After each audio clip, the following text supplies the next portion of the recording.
হইতেছে কোথায়? যেখানে তেলের খনি। এর জন্য সারা পৃথিবীতে তেলের দাম বাইরে গেছে। আর তেল ছাড়া তো বিদ্যুৎ চলে না। তো এখন যুদ্ধটা থামতেছে, আজকে থামে, কালকা থামে না। তারপর আমাদের সরকার প্রচুর লস দিয়া তেল আনতেছে, দিতেছে। দিন দিন পরিবর্তন হইতেছে। আপনি যদি চিন্তা করেন 2 বছর আগে কীরকম বিদ্যুৎ গেত, তুলনামূলক কম যাচ্ছে।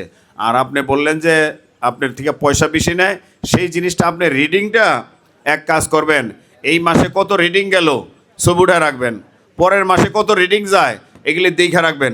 ওই রিডিংয়ের উপরে বিল দিবেন।